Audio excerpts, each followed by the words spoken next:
Okay. So, Michelle, first of all, thank you for joining me today.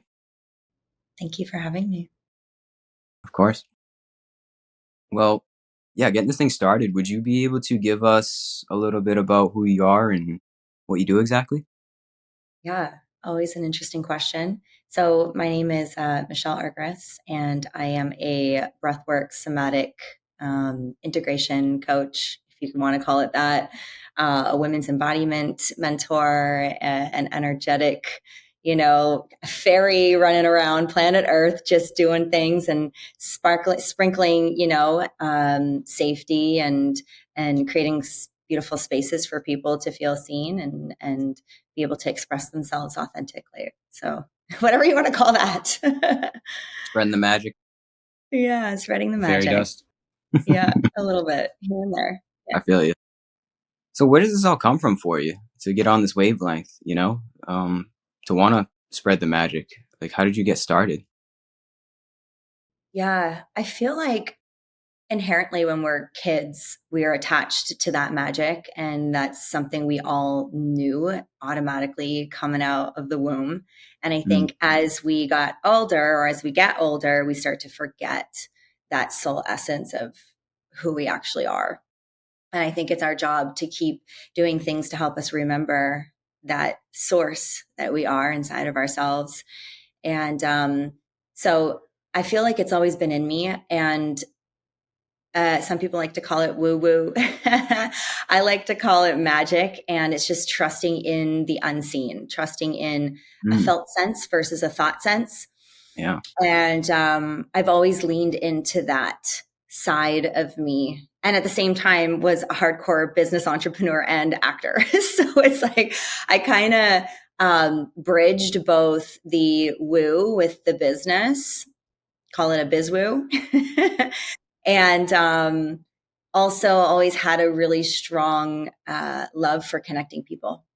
And so my business that I had at a university was a event staffing agency where I got to hire different friends of mine who are also actors who wanted to make some part-time cash while pursuing what they love. And I made a really beautiful business model out of that.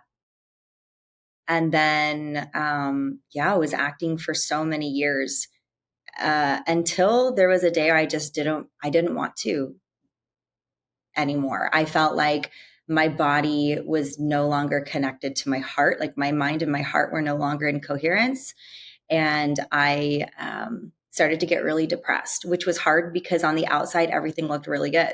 It's like my business was thriving, my acting was doing amazing, I was doing back to back films. And that's when things were actually the toughest for me internally. And I had no idea how to ask for help, no idea where to turn to. Or I think I was also in denial of my own need for help because I identified so greatly with the person who has it all together. And followed with a mushroom journey, of course. And that was the beginning of the rest of my life, honestly. It was the day that I really got to meet myself in a way that was just so beautiful and so me and so authentic. And it wasn't like the projected version of myself that I wanted the world to see. It's the version of me I need the world to know. And that's who I actually am. And that all happened through the ceremony. And then, fast forward, years after that, I'm now own a new business that helps women, and some things I do are co-ed as well to fully express themselves through ceremony and online programs and stuff like that to be able to tap into the body and really feel the magnetism of who we actually are. That was a Amazing. long-winded answer. I don't even know if I answered your question. I don't even remember what the question was. I think it was how you Yeah. got started. Yeah, you definitely answered it. Yeah. Yeah. And hallelujah to the magic mushrooms. There's a reason why they call them magic mushrooms. Yeah. Hallelujah. I saw your eyes go like this. As soon as it said mushrooms, I could tell you're like, oh yeah, she knows. She knows. But also I always like to say too, anytime that I mention psychedelics or psilocybin on any podcasts, I always want to emphasize how important awareness, integration, and the sacredness of using this type of modality or, of sacred plant to access parts of yourself. Like it's not something to be misused. It's something to really use in the most beautiful, sacred way. Hmm. I don't even think you can misuse mushrooms. They come in such a beautiful way that'll hold you so tenderly and so deeply. And the reverence is so great that it's just, you know, yeah, I could go on into this, but yeah, it's just such a beautiful psychedelic. Yeah. Yeah. I like to refer to them as sacraments, Mm, and yeah, they definitely have to be respected for sure. It's not just like a drug. absolutely. Yeah. So, other than magic mushrooms, how do you say we tap into ourselves? Like what practices or modalities do you recommend to people? Yeah, absolutely. So the modality that I'm used many modalities, but the one that I absolutely love the most is breath work.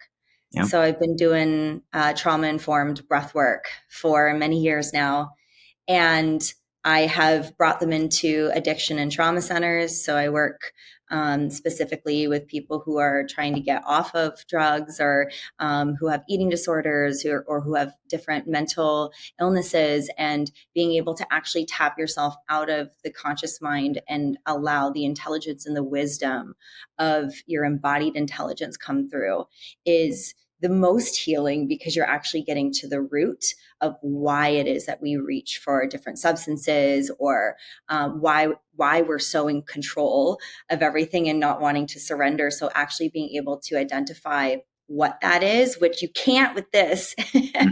The mind is just going to attach to everything and anything based on perception, experience, upbringing. And so, yeah, just actually being able to trust the wisdom of your body really can free you and liberate your entire spirit. And so breath work is one of the quickest, fastest, most sacred ways of using your own air to get you into a space that's the most authentic part of you. So I'm a huge advocate for that. Amen to that. I never Yeah. heard it put that way. You use your own air. Yeah. And that shit is free. That's free. Exactly. Okay. For anyone listening, that is free. And you have unlimited air always readily available for you if you just say yes to yourself and use it. And I always say too, when I'm doing my sessions, it's like the clients can listen to me and do it at my pace and listen to the beat of the song and copy, the invitation, but I always invite them to scratch what they're hearing and really go to the rhythm of their own body. So if that means like deeper and slower, or if that means they feel like picking it up, or they feel like yelling, or they feel like shaking, like really just creating a space where they can trust themselves and they don't need to be guided. And it's not, and they're also trusting themselves not in a way that their mind is guiding them. The mind can silence itself and the body takes them on a journey. And there's always a point in breath work. I say it's around the 5 to 7 minute mark where you are in your mind. Judgment might be there, shame may be there, all different kinds of things may just be hanging out. And then as we tap into the subconscious, it just starts to melt away. And there's this shift that happens from controlling the breath to being guided by your breath. And it's such a beautiful place to be in. Mm, yes, Yeah. I feel that. Yeah. So we get to that point where we are guided by the breath. And then would you say there is this higher intelligence or higher wisdom that sort of takes over? Like, is that the point of all of these modalities and practices, is to reach that innate body intelligence or that heart intelligence? Yeah, I think you named it in the last two things. That's heart intelligence. So it's like being in your body. I think a lot of people use spiritual practices, calling it spiritual, but taking themselves outside of the body is not where we can heal. So it might feel really good and peaceful to do a meditation where you're just creating, taking yourself outside of the body. Obviously, it's going to feel really good out there. But the work is done when you're inside the body. And that's a painful place to be for a lot of people. In fact, Mm, probably most people. Um, but that's where like true deep healing can happen, when you actually allow yourself to stay. And people are afraid to stay. When that something scary comes up or fear comes up, we run. right? Uncomfortable, don't want it. Let me distract myself. Let me be busy. Let me be productive. Let me create something. Like even in our own creations, we are escaping. And I think it's a disservice as a human to keep escaping when we chose to come here and experience what it is like to feel pain, suffering, joy, all of it, like the full spectrum of emotions. Like we chose this, we're here. So, but also just coming from the trauma informed lens too, people do too much too quick. And so no one's going to feel safe when we do things differently than what we know too fast. So giving ourselves spaciousness when we go to try something new and just taking a very small sip or a very small step towards a different thought or a different way of being or a different choice can be so much more helpful for long-term change versus, oh, I'm going to go on this crazy diet because I want to lose this many pounds. And you do it because it's hardcore and you have this high achiever mentality. Oh my God, my dog right now. Look at this. Bring him in. She really wants to be a part of it. May I grab her? Hold on. She might just be a part of this right now. Otherwise she might cry. You want a hug? So yeah, just coming back to, this is Petrie, by the way. What kind of dog is that? She's a Morkie. No way. Yeah. I have a Morkie. Do you? Yeah, she's sweet. That's a lot. That's crazy. Okay. Morkies are the best dogs. I just want to say that. I know. She's like my little spirit dog. She's literally a human in I this. would both have Morkies. Come on. That's crazy. The best. How old is your Morkie? Did you just ask me how old she was? I did. We did it at the same time. My dog's really old. Well, not really old. He's like 10, 11. I don't know if that's like really old, but he's getting mine's 13, so I guess mine's fucking old. Yeah. That's crazy. Yeah. Yeah. I mean, yeah, his name's Cooper, by the way. He has a lot of energy, though. Like, you wouldn't think he's old. I don't know about your dog. Yeah. Yeah, totally. People think she's a puppy, and I'm like, no, she's 13. Yeah. They're like, what? Yeah. Morkies. But, totally. I forgot what I was saying. What was I saying? About high achievers mentality. Oh, heart, headspace. And, I forgot where I was going with that. I just can't believe you have a Morkie. I'm sorry. Yeah. Of all dogs.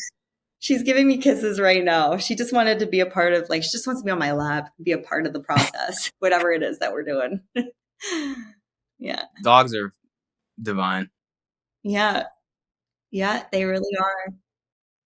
For anyone wondering, Morkie is a Maltese and a Yorkie. What's that? Huh? I said, for anyone wondering, a Morkie is a Maltese and a Yorkie. Yeah, exactly. And this is what she looks like. She's a Maltese Yorkie. She looks very Yorkie, but she has like a bit more fluff to her. Are the ears always up like that? Huh? Are the ears always up like that? Because my dog has got floppy ears. We cut them differently. They used to be floppy because of the way the cut. And then we cut them different. So now when she listens, she's like, okay. Yeah, and they're just up. Yeah, she's super cute. Okay. Where were we? I know, dogs that get very distracting. Powerful beings. Well, I think we were talking about tapping into the higher innate heart intelligence and how we go about doing that. I don't remember the exact thread we were on, though, to be honest. Yeah. We were talking about being hyper productive and I think like tiptoeing into it, like don't go all in, just like a little bit at a time. Oh, yes. Rome wasn't built in a day type of thing. Thank you. Yeah. And so, just from the trauma informed lens, just taking your time, because our neural pathways can be very rigid. And coming from someone, when I was a child, I suffered obsessive compulsive disorder pretty intensely. And I know it was because there was a lack of safety in the home. And I won't get into too many details around that. But what happens is it like creates really rigid neural pathways that think that if you do something a certain way, you're safe. So anything outside of that is like death. It's survival. Even if it's something as simple as, I used to have like if I wear a certain pajama color, I'm going to get sick. And the reality of it was true, which is wild because in true reality, I'm going to be fine no matter what color pajama I wear. Yep. But when you have a rigid neural pathway, that is your truth. And it's really hard to move around that. So to build safety of, and I remember, and this is maybe why the trauma informed way really, I'm just thinking of this right now. I've never thought of this before, why it might be so important to me, even during that period. I mean, I was in grade 6. I might've been like, what is that? 12? 12, maybe younger than 12. I think it's like maybe 10. And I had to figure out ways to get over that myself. So what I would do is, maybe put on a pajama for an hour and then go back to the other pajama and then sleep with the other pajama. Wow. And then try and just like slowly take myself out of the pattern, because it's so scary. It's real and true to you. That's why it's so hard. And I don't want to get too much into the OCD, but it's the trauma informed way is such a beautiful way for us to gently, easefully change the way we do things in a gentle manner. And I think that's really important. And then also when I do the breath work, I do it in a trauma informed way too. So, you don't have to jump right into your trauma. It's not like you have to just, okay, what do I have here? Let me get it. And you just like jump in. It's easefully, gently, also letting your body know that if today it's too much, you can always dial it back. Like you don't have to keep going, but also challenging where is the edge? Because if we don't dive even a little bit into the unknown, how do we know what is possible for us? So like tippy toeing around to like pushing the edge, but then also knowing that you have the sovereignty to bring it back at any point in time if it feels like too much. And also, I'm sure you've done tons of breath work. I'm just making an assumption. Yeah. Every day. And every day. Okay. And so every day the experience is completely different, correct? Like it's never the same. Yeah. Somehow. Yeah. Yeah. Somehow. And so, I always invite people to, it's like, no matter what experience you had last time, try not to like, especially if they had this big like release and this insane experience, I say, let it go, because you have the expectation of something, even through your breath, that you're going to get the same thing you got last time. You are going to realize very quickly that that's not going to be the case. So they know it helps them avoid feeling, and put Petrie back down. It helps them avoid feeling disappointed, or for someone who feels like you need to get somewhere. It's funny because breath work will side slap you really quickly too. Anytime you're like trying to get to something, you end up just sitting there breathing your ass off and going nowhere. But as soon as you dial it back and you start to give more space, more depth to the breath, suddenly you start to go places. So I think surrender really can take you so much further than the force with anything. Yeah, amen to that. And we're talking very conceptually here, but I find I know what's right for myself. Like if I need to do some breath work, if I need to do some yoga, if I need to go for a walk, just by following that intuition that we tapped into, like we don't have to really think about it too much. And when you do think about it too much, like, you make too much of a rigid schedule about it, or you try to chase the high per se in whatever the modality is, that's when it's counterintuitive. So the key I find is to always, always follow the intuition that we find using the modalities. It's like, do you find that this higher wisdom, this higher intelligence, the heart intelligence just leads you along the way and you don't even really need to think about it too much? Yeah, absolutely. I think we're divinely guided always. And I think that I call the mud, the noise around us takes us further and further away from that. So it's our duty and our job to try to stay in the heart as much as possible. So whether that's our little furry animal, or spending real connected time with a lover or a partner, or dedicating like quality time with family members, like anything that keeps you in your heart space really helps us just resonate in a certain frequency, like while we are here. Yeah. And it would like be a superpower. a superpower. Absolutely. Right. I mean, your intuition too is such a divine guidance, and it doesn't have to make sense. So if you're listening, like it's just, sometimes you just know and you just have to trust it. It's the same with, so I also do psychic mediumship and psychic readings. And it's like when I was first starting, I was it took me time to trust the signals of my body that the divine intelligence that was coming through was true, because I didn't want to be a phony. I didn't want to be out of integrity, just coming up with thoughts in my brain and then delivering it to people, you know? Mm-hmm. And so with so much practice with my mentor, who she does psychic mediumship, she would have us practice on people, you know, before we got certified. We'd be practicing. And it's interesting because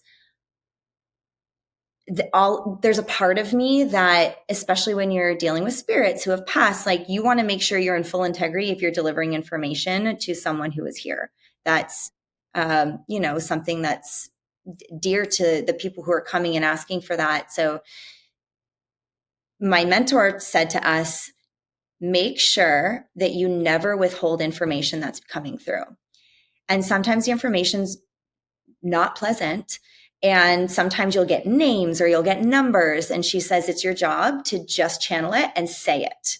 And so when I first started doing the mediumship, I remember doing a reading on this one girl, and I got 3 names, and I was scared shitless to say the names because the logic brain wants to go, there's no way you're going to get that right. That's impossible. Like, it is impossible. 3 names out of how many names on planet Earth to get those right? Mm-hmm.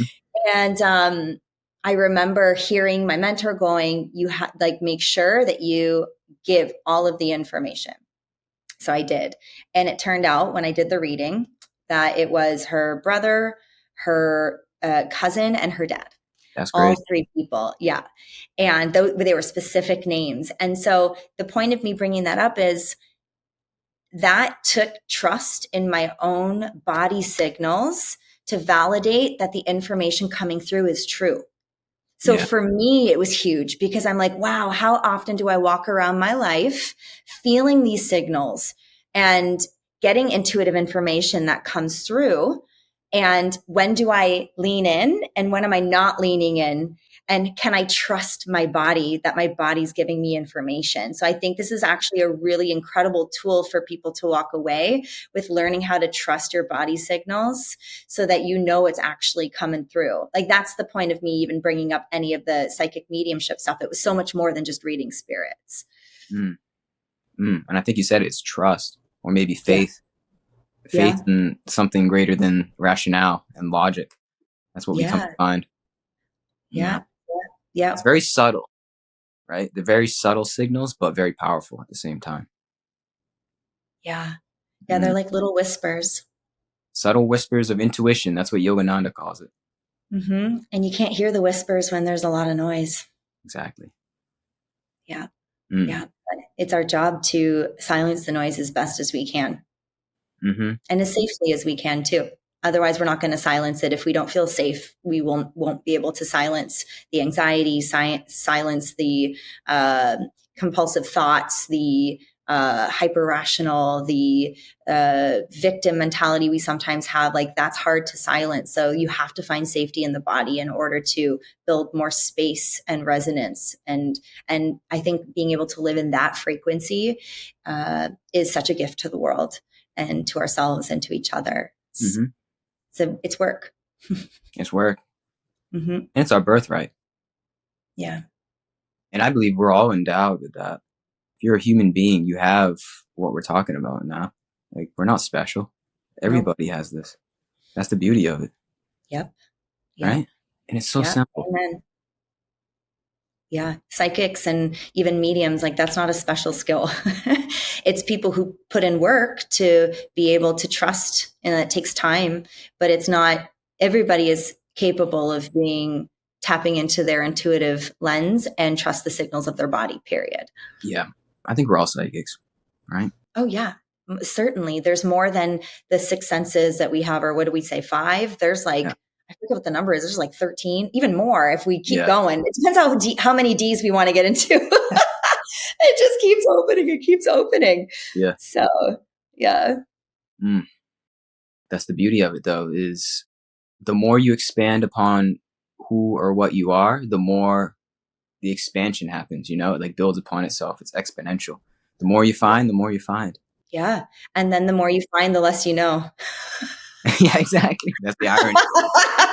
Yeah. Like, oh man, I really don't know anything. Hmm. Truly.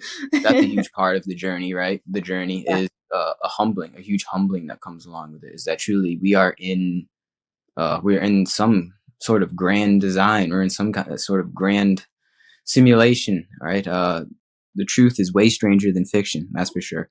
And you just have to admit that you're never going to know it all, but that's the good news. Ooh, I've never heard someone say that. The truth is way stranger than fiction, which Yeah, is facts. right? Facts. Yeah. Yeah. Oh man. Yeah. And sometimes I think it's interesting having conversations like this because I usually have them with myself in my own brain while I'm like sitting under a tree. And I'm like, man, do I get like people, if they hear me say these things, they're going to think I'm nuts. But also, how can I not think about this? How do we not want to know what we are, how the heck we got here, what we're actually doing, who came before us, who's coming after? Is that even real? Like, what is actually real? Yeah, Am I actually sitting here talking to you right now, or is my brain just projecting that in some really deep part of my psyche? I mean, I can go down this rabbit hole. These are thoughts that happen in my brain. same. Yeah. That's why I come on here with people, because I'm like, Yeah. oh, you think this too? I'm not alone. Yeah. Or maybe Yeah. we're alone together. Totally. You know, I had this wild experience after coming back from Egypt. So this year I did a trip with Robert Edward Grant, and I go and I do his breath work. And we did Peru last November. We did Egypt in May, and then we did the Aquarian Renaissance just recently. And I wait, what was I just going to say? You got back I've from loved Egypt? this for me. Egypt. Oh yeah, this experience I had. Thank you. So when I got back from Egypt, it was like maybe like 5 days after I got home, I went to bed, and I'll try to explain this with my words, but it's like one of those things where words can't describe Yeah. when you start getting into this other, call it 5D, 6D. I don't even know what D this was, but and I did not do psychedelics. So anyone listening, like this is not on any form of psychedelics. This is all natural, just coming from the pyramids. Mm. And I literally started to, it's like I lost track of my body. Like it's like I had no body. And all I was like breathing sacred geometry. Oh, So it's the best way I can describe it with words. It's like I was just breathing sacred geometry. So I had no ego. I had no body. I had no attachment. It was just this breathing sacred geometry. And then every time I tried to attach something to it, because my brain's going, what is this? And it would just go, it just would take away the thought I would try to attach to what the sacred geometry was. And every time I would try to change and like control, like, well, what is this? And I was trying from so many different angles. This is all subconsciously. It's not like a conscious thought that I was having. mm-hmm. I just kept coming back to the same geometry, no matter what decision or question I had. And then it started to make me think of destiny versus free will, which is always a big one for people. You know, is there free will? Is there truly free will?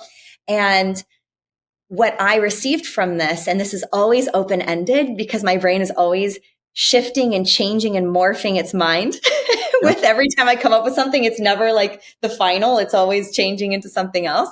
But my experience from that was that no matter what choice we make as a human, ultimately we go back. Our destiny is to go back to source, go back to that geometry, that breathing geometry. Like ultimately we keep going back to that no matter what little journey we take.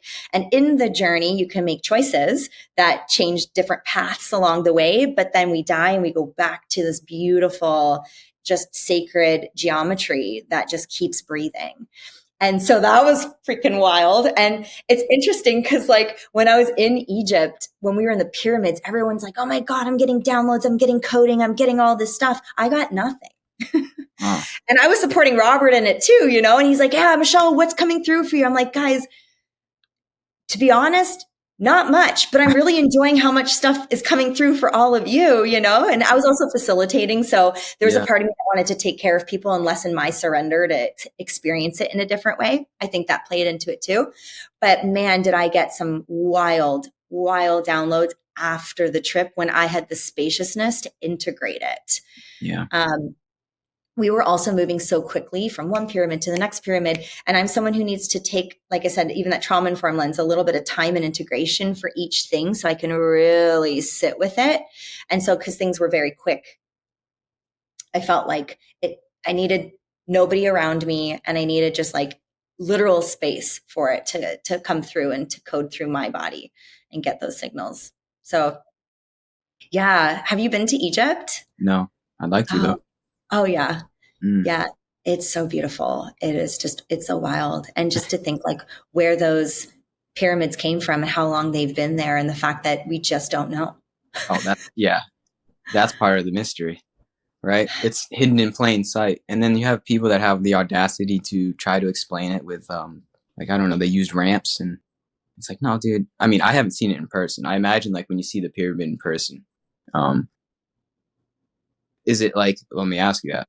Is it like when you see the pyramids, is it obvious that it was built by something, I don't know, some civilization that's greater than us, some people 100%. that were greater than us? There's no way we did it. There's Yeah. no way.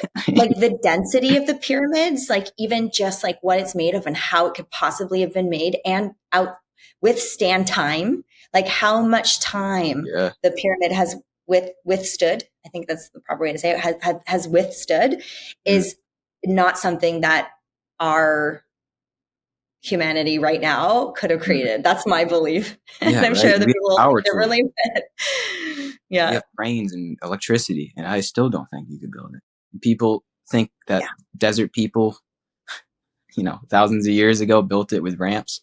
They didn't even have shoes, right? Yeah. They barely had anything. I don't know about that one. Yeah. Yeah. The truth is stranger than fiction. It is. It is stranger than fiction. And to be honest, it feels a little alien to me. Like a type of species we haven't been able to meet yet or know about yet, like to be able to like put something like that together. Yeah. I don't know, but I just, it's so incredible. It's such a thing to see. I would highly recommend going. Yeah. And this pyramid's all over the world too. It's not just Egypt. Yeah. That means something. I think they were technology, obviously. It was some sort of technology to tap into some force. I think it was probably some energy production thing, which I think is like an Ancient Aliens episode, but I really do believe it. It had to serve some utility. I don't think it was just them building a pyramid just because. Why would they build something so big? So, I mean, my logic just says they built it to harness some sort of energy. It was probably like some kind of free energy source in some way. Ooh, I just got crazy chills while you just said that. Look at my arms. I literally just grew some hair. I don't have the answer, but my hair is growing. It might be a sign right there. I don't know. And I'm thinking maybe it was through like sound. Have you ever heard of like, this is something very fringe and something that I've learned recently. I haven't done too much research, but it's possible to produce energy just by sound. I'm not a scientist, but people can look it up themselves. Forget the exact name. I'll look it up afterwards. I'll put it like on the screen. But you can produce electricity through certain vibrations, through certain reverberations of sound. People have reproduced this. Like I said, I forget. I wish I could think of it right now, but it's possible. And there's something that tells me that somehow maybe the pyramids were just like giant sound machines and they created electricity in that way. I don't know. I have no idea, like I said. Or like receptors of some sort, like how we use our brain. Like it's like a couple big brains being put around the world that are receptors to something. Probably that. What? I don't know. Energy could be, you know, I love how you said there has to be some form of utility. Like what was it used for? Yeah, it wasn't just decoration. Yeah, let's just build this massive, massive piece and just leave it forever. Well, that's what they say, right? The classical explanation is that it was built to honor the pharaoh, right? In some sort of way, it was his tomb. I'm like, I don't know. I don't think so, man. Yeah, we love attaching stories to things. Yeah. To make them make sense. I like your idea, though. Like tapping into some kind of energy source, almost like wireless electricity, which also is possible. Nikola Tesla proved that. Yeah, maybe it was almost like some kind of pyramid Tesla coil in some way like that. Yeah, I'm getting chills again. No, I know. I'm just listening. That was my body signal. It went, something's here. I don't know if we're accurate right on the nose, but maybe something in that, something Yeah, there. something Yeah. there.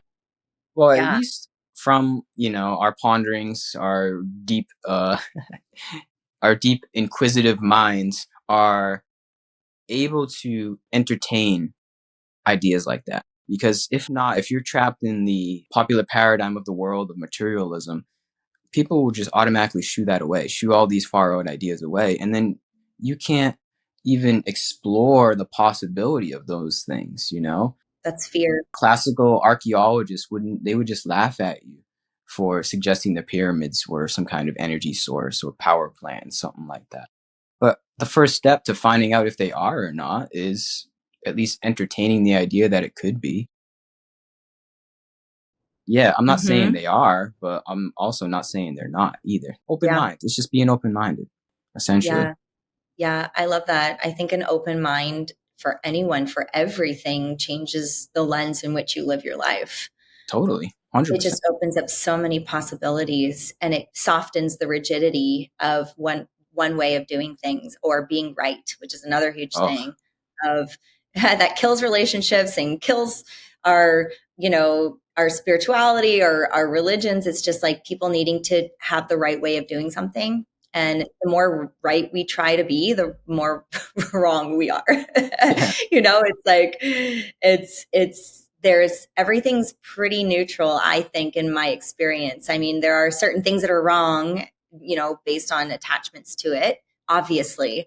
But I think that, just like you said, just having, even if it's a 1% of an open mind in some way, form, just to have an understanding of something, Yeah. even if you don't agree to it, is so loving. I think it would open up our hearts so much as humanity. Mm-hmm. Just like curiosity, like, okay, interesting. That's what my Yeah. my the word interesting, as long as the resonance of it is not like interesting, it's more Yeah. like, okay, interesting.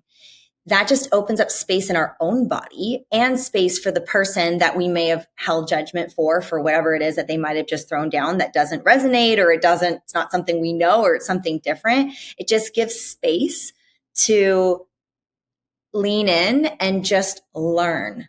Yeah. That's all it is. No one's saying you have to agree, but you can open to learn. Yeah.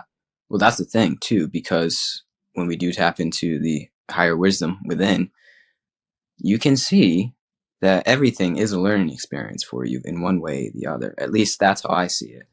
Yeah. And that interesting mindset allows you to hopefully see the lesson in it. Like, we've all heard this cliche before, but things go from happening to you to happening for you, or Mm-hmm. happening through you.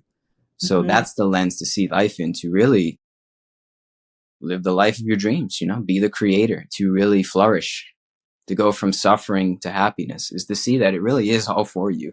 I hate to sound so corny and cliche, but it is the truth that you can see from this Yeah. meditative mindset, is that all of this, everything is for you. And in some way is a lesson. This is Earth School.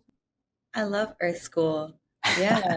I love Earth School. And yeah, something you were just saying too, in order to feel happiness, you have to feel what suffering is. That's how it exists. Happiness wouldn't exist without suffering. Yeah. There needs to be a polarity between, so the more you suffer, the more you can experience great joy, because you actually have something to compare to. Mm, It's like this, I suffer a little, I can experience joy. I And like that. then it's like, oh, wow, I really suffered. And Mm, now I really can compare what that feels like when I exactly. do feel joy. It's interesting. When I was in Egypt, actually, I had a dark moment of the soul while I was there. I'm like facilitating. I had to go to the front of the boat, and I'm like, I need a moment. And I just sat with my thoughts, and I was like, damn, I feel like I come on this planet to, resonate with joy codes. So I like anyone that. Joy who codes. joy codes, and anyone who knows me or has worked with me, that's just a resonance that's very present in my quantum. Like, it's just there. And then I I was feel like, it. oh my God, if ascending means, if suffering is needed in order to ascend, I'm like, I'm doing the world a disservice by bringing in joy, what a bypass. And I did this whole thing and I went into the rabbit hole. I'm like, I did it all wrong. And I just had this whole moment. And then I went, wait, if I'm helping people experience what it feels like to have great joy, they're also going to experience what it feels like to suffer greatly as well, which still inherently is helping us all ascend in one way or another. Mm. Or just open up to the polarities of what our bodies are capable of. Even if I lean into more of the joy, some people lean into more suffering, and there's no right or wrong way. It's not that coming in with joy codes is the right way to do it and coming in with suffering is the wrong way. We're both equally. And I think as soon as people can start to accept the suffering as it being for us, like you said, we can just build greater capacity within ourselves to have a more comfortable experience while we're here, because we find love and surrender in that part. And then we can feel joy because we loved ourselves when it was the most painful, or we found a way when you felt like there was nothing left. It's like in those moments of just having that piece of hope or faith, even if it's 1%, that openness, that interesting, that lens, that frequency to just open up to possibility just makes such a big difference. Amen. Yeah. The mustard seed, a wise man once said, the size of a mustard seed, how much faith you need to enter the kingdom of heaven. Yeah. Yeah. One conversation at a time. That's it. That's what I feel. Yeah. Yeah. And that really, it brings me joy to have these conversations. It's also what fuels me so much into my work as well. It's really truly for people, especially those coming from like such a hardcore business entrepreneur that I knew that the formula I had, which I feel like the masculine, the creation, the high achieving mentality a lot of us have, needed resonance. Like that's the beauty. If you can match and integrate resonance with formula, it's like magic. Because not only are you still successful, you're feeling good while doing it, and feeling good while being quote unquote successful, whatever the fuck that actually means, right?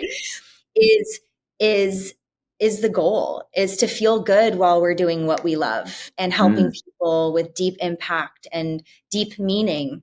And I think the meaning comes in the resonance of how we show up and why we're showing up. And a lot of people don't even know subconsciously what ties they have, what's been driving, what's been in their driver's seat, how they're making decisions based off of fears that they don't even know they have, especially with highly successful people, because or like business entrepreneurs, let's go like corporate high, just as an example. I truly feel it's the people who have the strongest inner child who wanted to ensure that they get seen the most, and there's nothing wrong with that. If there's, you look at your inner child like, oh, you're so sweet, but damn, you want it to be seen and heard. And you will do it at whatever cost it takes, whether that's cost of relationships, cost of your worthiness, cost of something. And I think what's really important right now, and something that's really coming through for me, is how can we show up in the work for people, for humanity, in a way that doesn't come at a cost. And that's when you tap into true authenticity and true resonance, is when it no longer costs you. Yeah. And people love that. It's the version of you that people are aching to see and they don't even know it yet. Oh. And so that's where like I have I generally work more with women, and I have my online, I call them playgrounds because I don't want to call them programs, because programs seems way too high achievey. And I'm trying to take the high achievers and have some fun and undo all the learning, unbecome all of the identities, and actually become who we are, and still execute obviously all the things that we want to do, our formulas. We have them down. But how many times do we have to keep putting our formulas out until we believe that it's enough? That the formula is good enough. So what happens is we're like grasping at clouds and climbing a mountain that just never ends, because we won't find happiness in that. But when we're in resonance, you're in your happiness, you're in your authenticity. I want to say authenticity because I think it's an even higher form than happiness, because it's truth. Yeah. It's like real truth. whatever that is. And when we can show up in real truth in the world, whether you're a corporate CEO or a healer or whatever we are or identify as, or what Mm-hmm. to attach Whatever to, role. yes, whatever role, that's when we actually start to shift the consciousness. Mm. Yeah. We And lose that's ourselves something that, to the role in some way. pardon? If it is your God-given role, your dharma, you almost lose yourself to the role. I spoke about this yesterday. Thank you for seeing me. I'm like, even in being like, oh my God, because I said it to my partner yesterday. I was like, oh my God, I figured it out. I'm here to help. Because sometimes, I deal with a lot of high corporate CEOs who are like Fortune 500s and they've got all this money and they know how to do everything already. And I'm like, so what can I do for them? And I was like, no, there's something I do for them and it works every single time. But what is it? Like, what would you call this? And I was like, oh my God, it's resonance. And as soon as I got that, I felt so happy with myself. I'm like, yes, I get it. I can explain it to people now. It's how you build resonance. And then I had that thought you just had and went, oh my God, I just attached my identity to having to say that resonance is what I do in the world. Do you know what I mean? Like, it's like my ego had to attach to something, which we Always. do. We have to as humans. Fair enough. Like we live Yeah. here. So like it does serve us. But even in that, it's like why it's so hard to just shed everything that we are Mm. and trust that that is enough. Mm. Mm-hmm. Mm. Yeah. And ironically so, we can play the best role of how we were born to be when we don't even think about the role. That's the thing. That's the tricky part. So you can't even think that you are the resonator or that you are the podcast host or you are Yeah. X, Y, or Z. That's the tough No, part. no. But again, follow that heart wisdom, the inner intelligence, and it will lead you through whatever script that you have to write in the divine play of Leela. Yeah. It's like putting suddenly pressure on something that's so sacred. Like the resonance itself is sacred. And then Yeah. saying like, oh my God, I could call myself, coming up with some freaking title that all of us healers and energetic people have to come up with to make it Yeah. understandable for someone. I'm like, oh, a resonance coach. And then I was like, wait, will people understand what that even means? Maybe if they're already in like the healing field, but someone Yeah. who's just, I don't think that that's going to, I don't know if they'll know what that is. And then I'm like, oh, here we go again. Now I'm attaching some form of identity to resonance. And that is not what resonance is. Yeah. Mm-hmm. So it's funny how we get like sideswiped.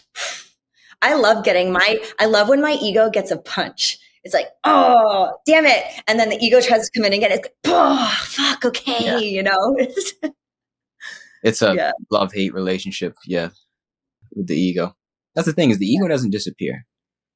It just hopefully takes the back seat when usually it's the front seat driver. It tries to drive you through all of your ambitions through life, Mm-hmm. But when you tap into the higher self, it takes the back seat, hopefully. But it always tries to get back up front. That's the thing. It always tries to be the driver. And I guess that's the work we do. That's why we do the work and why we do these things, have these conversations and meditations is so that ideally the higher self stays in the driver's seat. And then we float downstream and then we just go with the flow. Do you think trying to stay in your higher self is also that same Yes. lens and drive of trying to achieve staying in the higher self? Like, how do we not do it? Right? It's like, God damn, even in like, I had a client yesterday, we were doing a session and he was like, I'm doing spirituality so good. I'm doing my ice baths. I can hold my breath for this long. And I'm like, wow, even in the thing that's so sacred, we've called it spirituality, but it's still becoming this, I have to achieve it in one way or another. There's a goal to it. And I truly believe that what's helpful right now is like shattering the idea that we're supposed to do something or get somewhere. Mm-hmm. And that's going to be a really hard neural pathway to unwire because even as someone who does the work, I deal with this every single day. It's like, oh, I really want to be productive today. I really want to create. I really want to do something of importance. And it's like, why? I don't know. Why? I mean, it changes all the time, my why. Yeah, right. Uh-huh. It changes all the time. At the end of the day, it's always, it always comes back to, because we want to create meaning and have meaning in life and intention and meaning. But the why can change on the daily depending on if your inner child is awake, your ego is awake, or your higher self is awake. So Mm. the why can change based off just that, you know? And there's a lot of different whys too. I feel like it's not just one why. Yeah. Mm. Although I think there is the overarching why. Yeah, I agree. There's one for each of us. Yeah. That Do you think we literally all lends have to the everything. same overarching why, or is there Different. differences? Yeah. I Although think, I think, no, wait, hold on. I was gonna say we all do at a greater absolute sense, but then there's probably like layers to it. And I think the overarching why for all of us is, this is again corny, but it's the truth, is just to love, is to lose ourselves to love and selflessness to one another. And how we go about that is how we play our role here. You know, it's hard to say, it's hard to generalize in that way. But I think ultimately, like, we're all trying to serve each other in one way or the other. You know what I'm getting at? I do. And I have a question for you. Do you think that we came here as the through line to love or to be authentic? And which one do you think has a higher resonance? I don't think they combat each other. Mm-hmm. I think if you are truly authentic, then you are truly loving. And it's not love in the colloquial sense of love, like the Disney movies sell us. Yep. Love is something a lot deeper that I can't even explain, that I'm continually learning every day. It's not necessarily like, you know, submission. It's not like hug everybody on the street. I don't really know, to be honest with you, but I do think being authentic and living in authenticity is actually living in love, to be honest with you. Mm. Do you think it's love found in authenticity, or do you think it's authenticity found in love? Oh, wow. That's a deep one. Yeah. And not one we have to answer right now, but just something Yeah, to I don't ponder. even know if I could answer that. I You don't just, think I can either, but something that came through as I'm listening to you, I was like, wow. I'm like, would authenticity sit in love being like the main lens, or would love be a part of authenticity? So when you're authentic, you are love, you are pain, you are truth, essentially, whether that's love or I don't know. I don't know either. I don't know. You just dropped a Yeah. big one on us, Michelle. Yeah. Something to think about. I'd be curious to see in the comments. Yeah, right? Yeah. Yeah. What do What you guys people, think? Is it love first and then authenticity, or authenticity and then love? I think it's, if I were to answer one way, it's authenticity comes through love. through love. Yeah. Mm, Yeah. I don't know. I don't know though. like, because love, I know, I'm thinking like love opens you to being in your authenticity. Because if you are in every angle, every version of you, but you are finding love in every little space and crevice, then it allows you to be authentic. So I certainly think they go together. I'm just curious which one is of the highest resonance. I don't know even know if that's the right way to ask the question. Um, Authenticity is the highest form of love, potentially. Yeah. Hmm.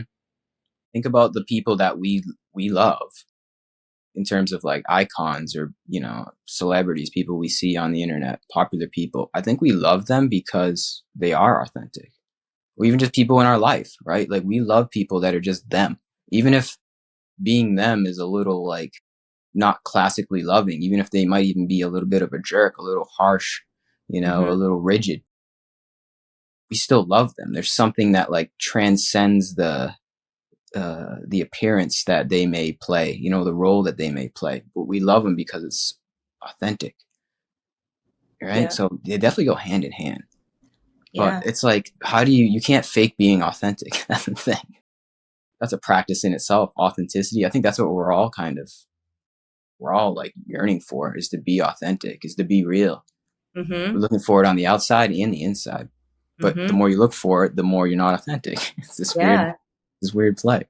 Yeah, well put. I think children are very authentic. I think It, yeah, the conditioning really strips our authenticity away. So, like I said, it's like a work to make sure we keep coming back to ourselves and what our truth it. actually is. Mm. And that's our truth. Is we're all children. We really are. We're all kids.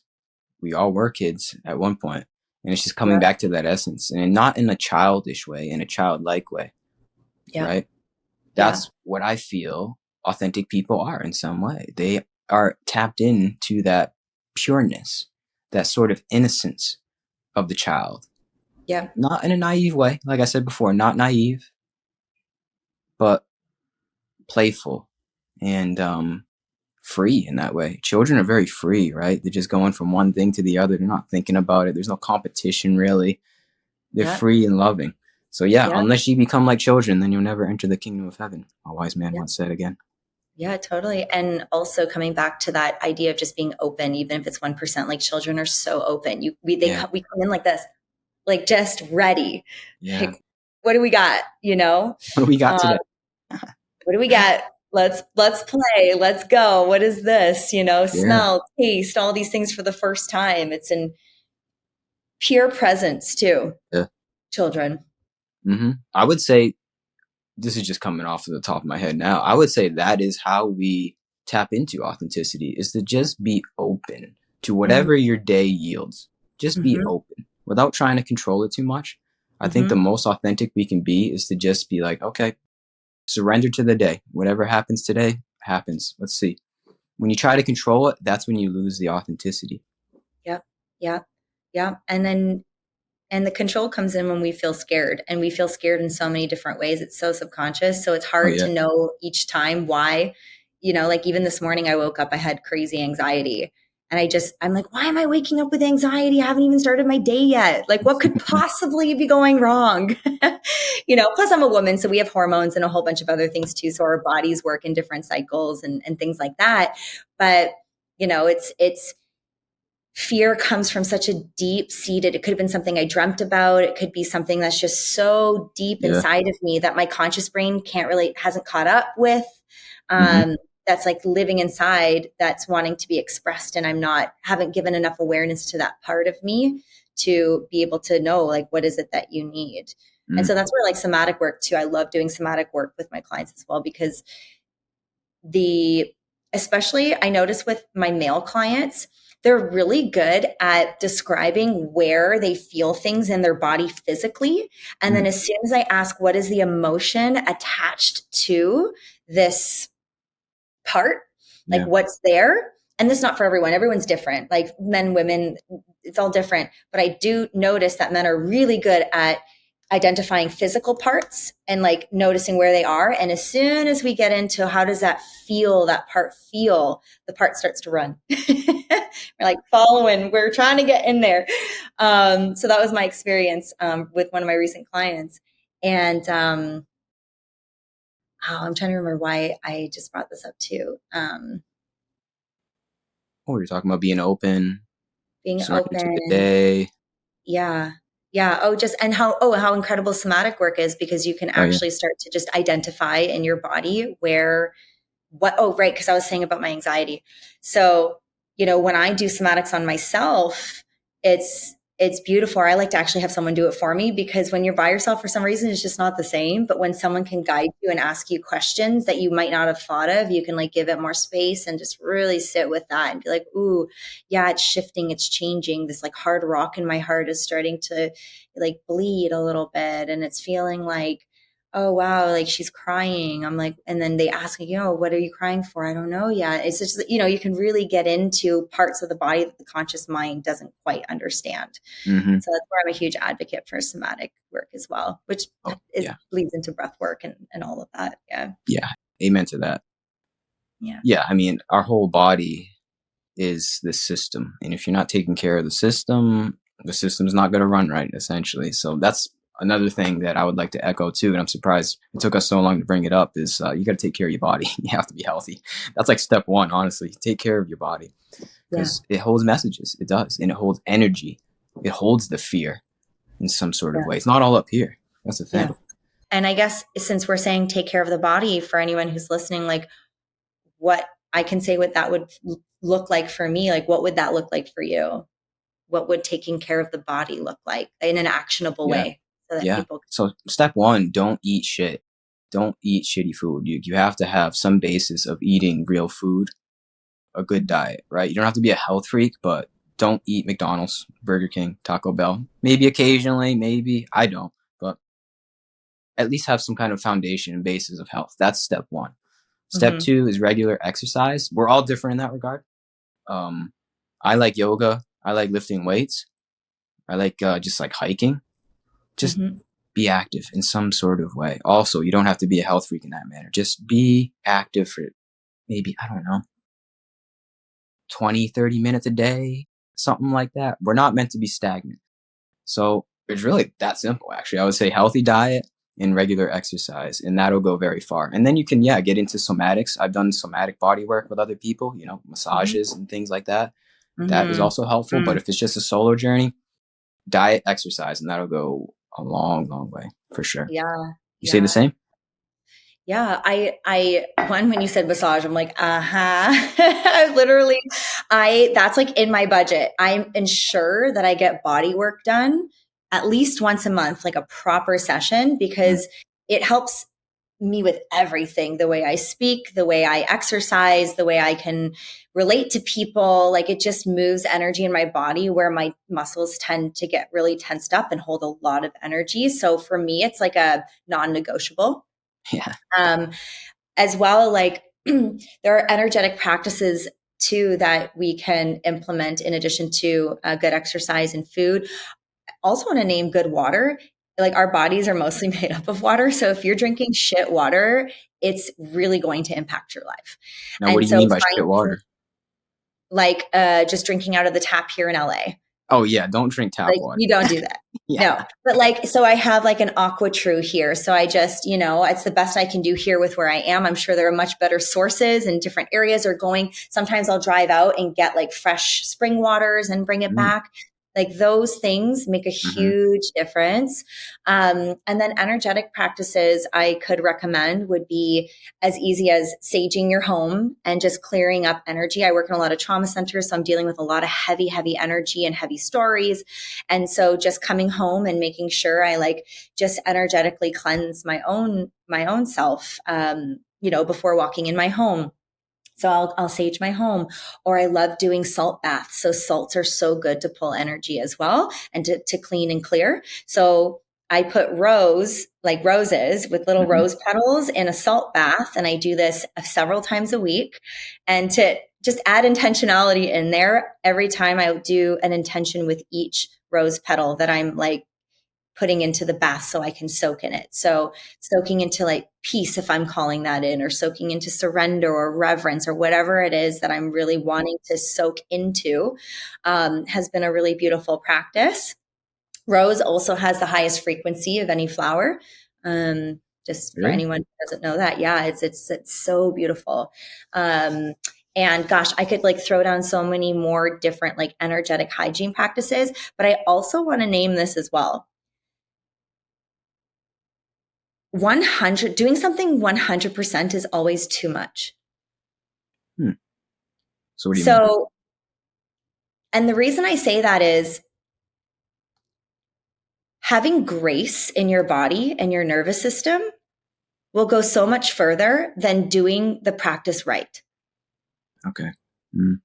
Yeah. I think I know what you're getting at. So if we're like, oh, I have to eat perfect and Yeah. I have to work out good and you Mm-hmm. don't achieve it, you're going to be at a battle with yourself. That's the high achievers mentality. Like I have to do it right and do it good. But if we could allow 90% to be the new success versus 100, it Mm. just gives a little spaciousness and ease to the thing that we're doing.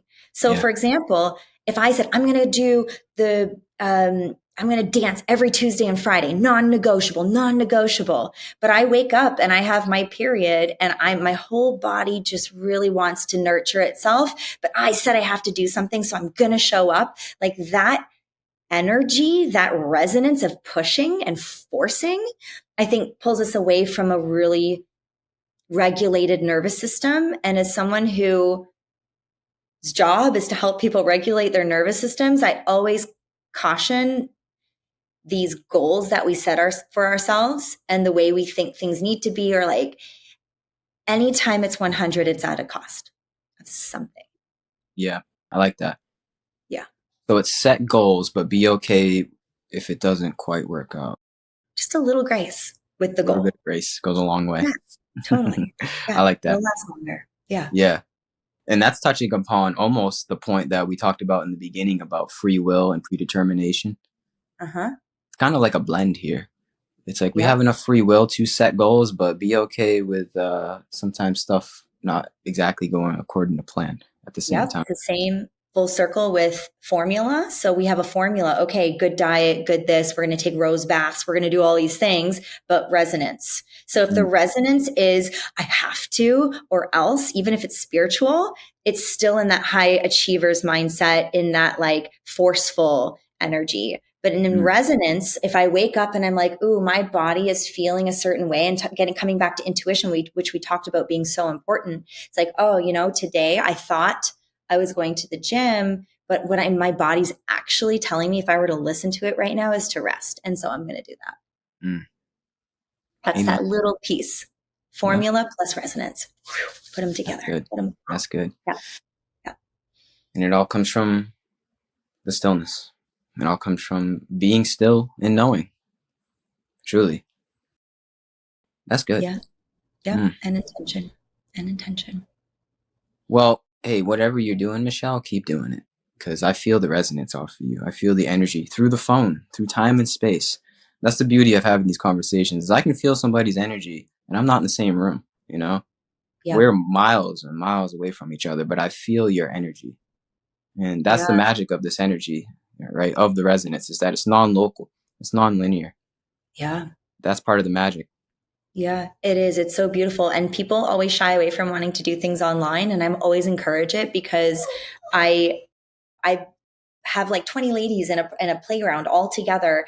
And I remember one girl being like, holy fucking shit, I cannot believe how much I feel like we're all in the same space, even though some were in Europe, some were in Canada, some were in the United States, but we created this beautiful collective bubble, even if it was online, and the resonance just goes through the screen and we can still like be there with each other. And it's so powerful. It's so palpable. Yeah. So potent. Very potent. Hi, Tree. You want attention? Wow. Well, hey, I feel it. And that's the beauty. That's the beauty of the times that we're in, is we can do this stuff, Yeah. We can connect just like this. Where did I hit you up a few days ago? You said, let's do it. Yeah. And I said, okay, I get a lot of emails for different podcasts. And for some reason, when you sent me yours, my body said, yeah. And I didn't ask any questions. And so 2 days later, we're on. That's it. I didn't know why or what, but I was like, yes. Okay. So let's just do it now. Go, boom. And we're here.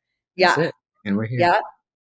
So, and I also want to thank you too for having these types of conversations, because having them alone under the tree is great, but getting to have them with other people who are just, it's not like we know what we're talking about, but we are curious to learn what the heck everything is. And just having that openness is super important to me. So I value these conversations. So, and thank you for that.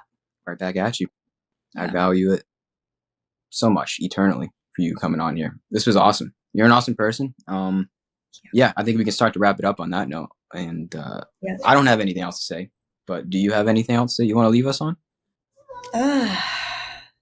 No, I feel like we really covered it. Just be you. Just be yourself. I know that's hard to know what that even means sometimes, but just like trust yourself. Just honor what you need and know that every day that looks so different. Yeah, truly. Trust the process. Yeah. Yeah. Yeah. Just breathe. And breathe.